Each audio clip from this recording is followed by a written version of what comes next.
สวัสดีเพื่อนๆทุกท่านยินดีต้อนรับสู่ช่อง Wake Up ช่องนี้จะมีข้อมูลเกี่ยวกับการตื่นรู้แล้วก็ยกระดับจิตวิญญาณให้สูงขึ้นในส่วนคลิปนี้จะมีข้อมูลอะไรที่น่าสนใจเดี๋ยวเราเข้าไปรับฟังพร้อมกันเลยค่ะจะเกิดอะไรขึ้นกับมนุษย์ที่มีการเปลี่ยนแปลงระดับจิตที่สูงขึ้นข้อที่1ระลึกชาติได้เช่นมีเด็กหลายคนที่ทันทีเริ่มพูดได้ก็อาจพูดว่าพวกเขาไม่ได้เพิ่งเกิดมาพบชาตินี้เป็นพบชาติแรกและเรื่องราวเหล่านี้ก็ได้ยินกันมานานมากๆแล้วนะคะนั่นก็ไม่ใช่เรื่องแปลกอะไรนะคะเพื่อนๆข้อที่2ตื่นรู้สู่ภูมิปัญญาในอดีตชาติพวกเขาจะเกิดมาพร้อมความทรงจำในภูมิปัญญาของตนเองทั้งในสิ่งที่ดีงามและสิ่งที่เคยทำผิดพลาดมาในอดีตได้อย่างแม่นยำซึ่งทำให้พวกเขาไม่ไปทำอะไรที่ผิดพลาดซ้ำๆในภพชาติปัจจุบันนี้อีกและพวกเขามักมีสัญชาตญาณของการอย่างรู้เกี่ยวกับบางสิ่งบางอย่างที่ติดตัวมาโดยที่พ่อแม่ไม่ได้สอนเช่นไม่ชอบสงครามไม่ชอบกินเนื้อสัตว์หรือมีความเมตตากรุณาที่สูงมากๆข้อที่3ดำรงอยู่อย่างไร้การเวลาพวกเขาจะสามารถจดจำอนาคตที่ตัวเองได้วางแผนไว้ก่อนจะลงมาเกิดดังนั้นพวกเขาจึงรู้อยู่ภายในว่าวันไหนจะต้องไปอยู่ที่ไหนและจะไปทำอะไรหรือจะเรียกว่ามีการอย่างรู้อนาคตของตัวเองก็ได้แต่เนื่องจากมนุษย์ยังคงมีฟรีวิลที่ทำให้พวกเขาสามารถเลือกที่จะเปลี่ยนแปลงแก้ไขพันธสัญญาทางจิตวิญญาณที่ตัวเองได้วางแผนเอาไว้ก่อนลงมาเกิดได้ซึ่งจะทำให้ปัจจุบันขณะนั้นๆมีการเปลี่ยนแปลงและส่งผลให้เกิดการเปลี่ยนแปลงไปกับทุกๆปัจจุบันขณะต่อไปอย่างต่อเนื่องดังนั้นเส้นทางชีวิตของมนุษย์จะเป็นไปตามพันธ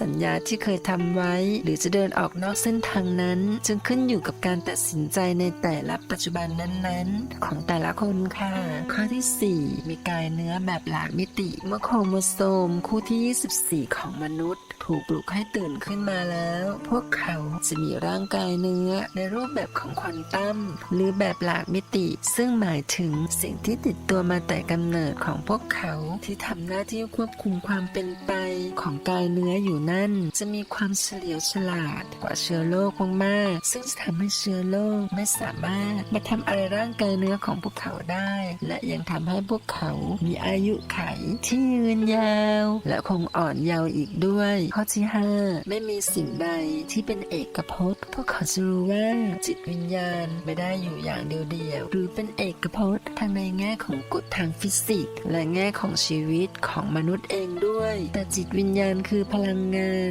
ที่อยู่รวมกันเป็นกลุ่มเหมือนน้ำซุปในถ้วยที่ไม่อาจแยกขาดจากกันได้เพียงแค่แตกต่างกันที่ความเป็นเอกลักษณ์ของแต่ละคนเท่านั้นดังนั้นเมื่อใดที่จิตขึ้นสู่ระดับสูงแล้วพวกเขาจะสามารถดาวน์โหลดข้อมูลข่าวสารความรู้ต่างๆข้ามภพข้ามชาติมาใช้ในภพชาติปัจจุบันได้ตัวอย่างเช่นนักดนตรีคนหนึ่งอาจจะไปดึงข้อมูลความรู้และประสบการณ์ทางด้านดนตรีจากปรมาจารย์ด้านดนตรีทั้งหลายมาใช้งานในภพชาติปัจจุบันของตนเองได้จนดูเหมือนว่าเขาจะเก่งกาจไปซะทุกด้านซึ่งแท้จริงแล้วเป็นเพราะเขาได้กลายเป็นหนึ่งเดียวกับปรมาจารย์เหล่านั้นต่างหากสัญญาณที่ชี้ชัดว่าคุณกำลังเดินอยู่บนเส้นทางของการเรียนรู้ในความเป็นนายของตนเองข้อแรกคุณสามารถประมวลความคิดของคุณก่อนที่จะตอบสนองออกไปและในบ่อยครั้งที่คุณได้มีการตรวจสอบความต้องการของหัวใจ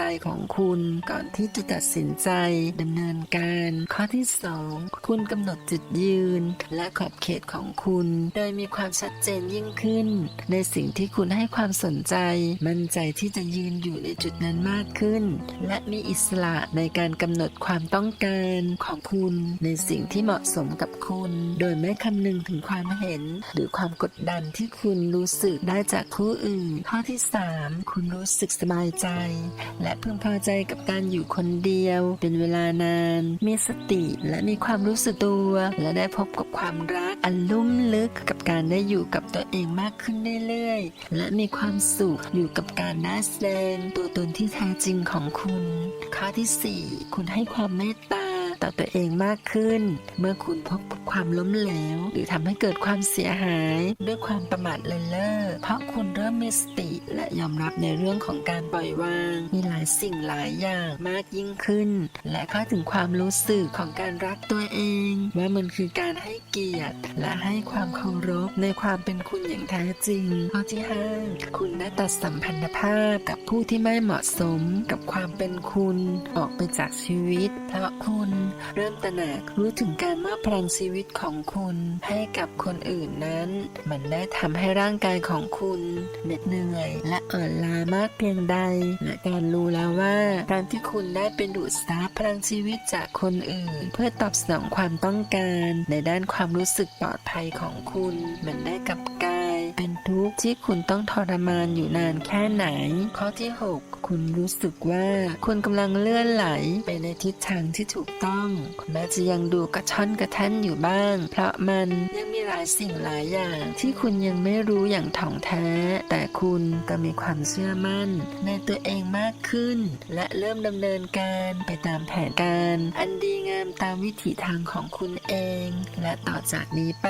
คุณจะมั่นใจในความบังเอิญที่ส่งสัญญาณมาให้คุณอย่างต่อเนื่องในหลากหลายรูปแบบมากยิ่งขึ้นที่คุณสามารถยืนยันความจริงนี้ได้จากประสบกับเหตุการณ์ต่างๆด้วยตัวคุณเองและทางเลือกใหม่ที่คุณได้เลือกนั้นมันมีความรักความสงบสุขและความเป็นหนึ่งเดียวกันซ่อนอยู่ในทุกก้าวย่างของการเดินของคุณค่ะผลกระทบจากแสงสว่างของพวกคุณบทความนี้เป็นบทความที่คัดลอกมานะคะฉันคือมหาเทพมิคาเอลขอส่งข้อความสื่อสารมาประจำสัปดาห์นี้ถึงเหล่านักรบแห่งแสงสว่างจากอาณาจักรถวยเทพทุกๆคนตอนนี้พวกเราก็ผ่านสัปดาห์ที่30กันมาแล้วนะและพวกเราก็ได้บรรลุเป้าหมายไปแล้วหลายอย่างสำหรับพวกคุณคนใดที่ยังไม่เคยรู้เลยว่า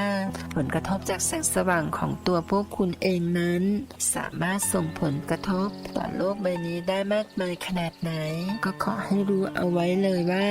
แสงสว่างจากไลท์วอล์กเกอร์แค่คนเดียวนั้นสามารถส่งผลกระทบต่อชะตากรรมของคนบนโลกได้นับพันๆคนเลยทีเดียวโดยเฉพาะในตอนนี้ที่มนุษย์โลกกำลังค่อยๆลดจำนวนลงอยู่เรื่อยๆเพราะฉะนั้นแล้วเมื่อใดที่ไลท์วอล์กเกอร์จำนวนหลายร้อยคนมารวมตัวกันแล้วก็จะทำให้โลกนี้เปลี่ยนแปลงไปได้เลยทีเดียวซึ่งการเปลี่ยนแปลงที่ว่านี้ก็จะเป็นอะไรที่ไม่เคยเกิดขึ้นมาก่อนเลยอีกด้วยคำถามพวกนั้นได้พยายามที่จะคัดคนออกไปจากโลกอยู่ใช่ไหมคะคำตอบใช่แล้วพวกเขากำลังพยายามอยู่แต่ว่าก่อนหน้านี้ฝ่ายแสงสว่างก็ได้เคยเข้าไปขัดขวางเอาไว้ให้แล้วแต่ว่ามันมีไลท์วอล์กเกอร์และสตาร์ซีจำนวนหนึ่งที่ได้จากโลกนี้ไปแล้วเพื่อกลับบ้านเก่าของตัวเองตั้งแต่ตอนนั้นส่วนไลท์วอล์กเกอร์และสตาร์ซีอีกส่วนหนึ่งที่เลือกที่จะติดแงกอยู่บนโลกนี้ต่อไป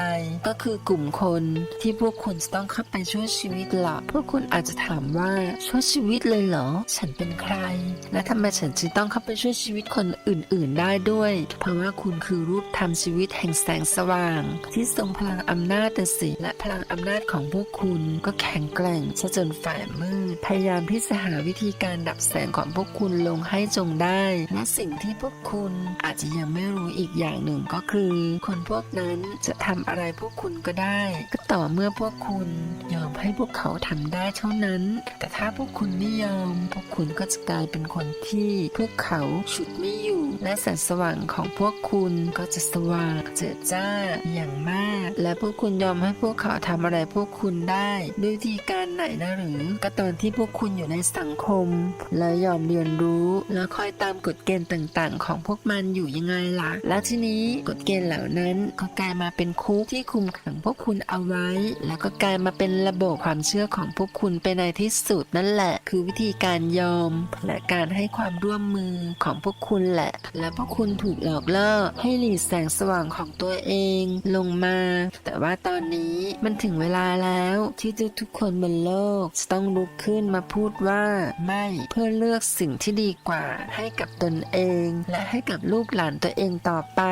ซึ่งหนึ่งในวิธีการที่ว่านี้ก็คือการใช้แสงสว่างของตัวเองเพื่อสกัดและควบคุมระบบต่างๆที่ไม่เป็นผลดีต่อพวกคุณอีกต่อไปแล้วทิ้งไปซึ่งก็เนี่ยแหละคือสิ่งที่พวกเราทำมาตลอดผ่านกลุ่มนี้แหละอีกครั้งหนึ่งพวกเราจะขอให้พวกคุณเปิดจักระต่างๆของพวกคุณขึ้นมาแล้วดึงเอาแสงสว่างจากพระเจ้าพระผู้เป็นเจ้าเข้ามาทางจักระที่7ของตัวเองและส่งต่อลงไปยังจักระเบื้องล่างทุกๆจักระต่อไปและแผ่ส่งออกไปยังโครงข่ายพลังงานคริสตัลไลน์ของโลกซึ่งเป็นโครงข่ายพลังงานจิตที่อยู่ในมิติที่4ซึ่งโดยการกระทำเช่นนี้ก็จะช่วยให้พลังงานของโลกมีความเสถียรมากขึ้นและก็จะช่วยให้กระบวนการเลื่อนระดับขึ้นของโลกซึ่งได้เริ่มต้นขึ้นมาหลายปีแล้วนั้นจะนำไปสู่การตื่นรู้ของทุกผู้ทุกนามบนโลกใบนี้นั้นสามารถเกิดขึ้นได้ดังนั้นยิ่งมีแสงสว่างจากพวกคุณถูกเข้าไปในโครงข่ายคริสตัลไลน์ของโลกมากเท่าใดผู้ที่เชื่อมต่ออยู่กับมันซึ่งส่วนใหญ่แล้วก็จะเป็นมนุษย์โลกเองนั่นแหละก็จะยิ่งมีพละกำลังในการที่จะตื่นรู้มากขึ้นเพราะแสงสว่างของพวกคุณจะไปช่วยยกระดับพลังงานของโครงข่ายคริสตัลไลน์ของโลกขึ้นและระดับพลังงานที่สูงขึ้นโครงข่ายพลังงานของโลกก็จะช่วยไปเหนี่ยวนำให้คลื่นความถี่ของพวกเขาถูกยกสูงขึ้นตามไปด้วยและในขณะเดียวกันพลังงานแห่งความมืด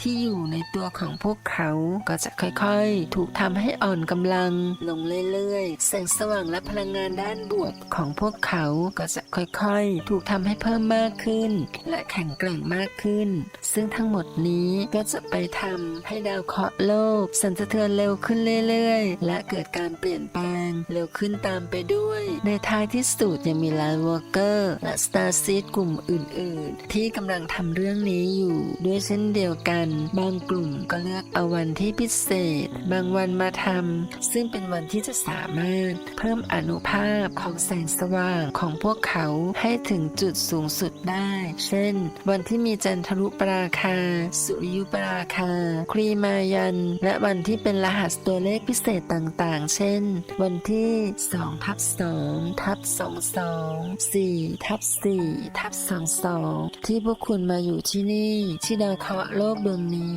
ก็เพื่อที่จะมาประคองแสงสว่างของตัวเองเอาไว้ให้เจิดจ้าที่สุดและแผ่มันออกไปสู่ดาวเคราะห์โลกดวงนี้เพราะว่าแสงสว่างของพวกคุณคือลมหายใจของพระเจ้าเป็นอย่างไรบ้างคะสำหรับข้อมูลในวันนี้เพื่อนๆมีความคิดเห็นกันอย่างไรบ้างสามารถโพสต์คุยไว้ใต้คลิปได้เลยค่ะขอบคุณสำหรับการรับชมและกดติดตามนะคะสำหรับวันนี้ต้องขอตัวลาก่อนสวัสดีค่ะ